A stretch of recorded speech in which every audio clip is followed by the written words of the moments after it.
Stéphane Vollery, Mala Vollery, hypnopraticien coach mondial. Salut. Bonjour.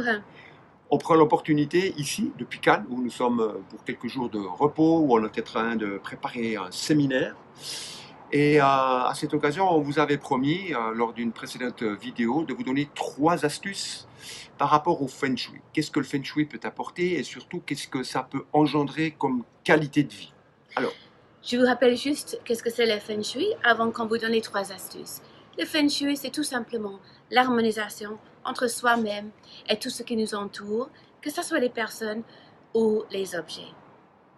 exactement. Alors, moi je te propose de partir avec la première des astuces. Ok, la première astuce, c'est ce qu'on appelle le Qi. Le Qi est très important. Le Qi veut dire l'énergie. L'énergie qui circule autour dans votre maison. Nous avons besoin que cette énergie puisse circuler librement, sans encombrement. Par exemple, si à l'entrée, vous avez des chaussures ou des armoires qui sont ouvertes et puis l'accès n'est pas libre, le chi peut stagner. Qui pourrait dire qu'il y a des choses qui pourraient stagner dans votre vie. Alors rangez, débarrassez et laissez le chi circuler autour dans votre maison. Deuxième, c'est l'eau. L'eau est une énergie très importante dans notre environnement. Et on vous recommande hautement de mettre en place une structure qui est liée à l'eau. Mais ça peut être des choses basiques, hein. Ça peut être une image, un poster, un tableau, une petite fontaine, comme on voit maintenant de plus en plus, ou même tout simplement un aquarium, ou encore pour certains ou d'autres peut-être un étang. Il est important qu'il y ait de l'eau. Et cette eau, il faut qu'elle montre qu'elle soit bougeante, c'est-à-dire qu'elle soit en mouvement. Il ne faut pas qu'elle soit stagnante.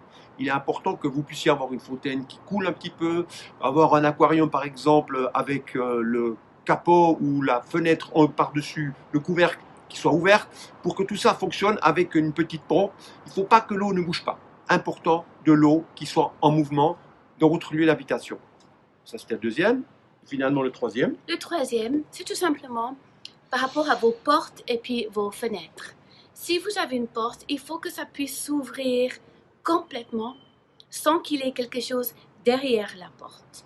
C'est la même chose pour une fenêtre. Si elle doit s'ouvrir, elle doit pouvoir s'ouvrir complètement. Il est important de comprendre que pour les portes et les fenêtres, l'énergie doit pouvoir entrer mais aussi sortir. C'est pour ça que vous devez donner et laisser le maximum d'orientation de vos portes ou de vos fenêtres pour que l'énergie, l'abondance rentre dans votre appartement, dans votre vie, pour la santé, pour l'argent, pour la bonne relation dans le couple, bref, pour tout ce qu'il y a dans l'abondance dans votre vie. Voilà. Nous savons de quoi nous parlons parce que notre maison est faite en Feng Shui. Ça fait en tout cas 15 ans qu'on s'occupe que notre environnement soit équilibré avec le Feng Shui. Alors, essayez-le et puis vous verrez qu'est-ce qu'il peut y avoir comme changement. On se réjouit justement de vous voir et vous donner plus d'autres astuces, que ce soit pour le Feng Shui ou bien dans le développement personnel à notre séminaire du 20 octobre, dimanche 20 octobre de cette année, c'est-à-dire dans 6 semaines. Vous allez sur nos sites respectifs, vous vous inscrivez, vous verrez, vous n'allez pas regretter de passer cette matinée avec nous. Et nous, on se réjouit déjà de vous revoir à cette occasion, à une autre. à bientôt. Bye bye. Bye.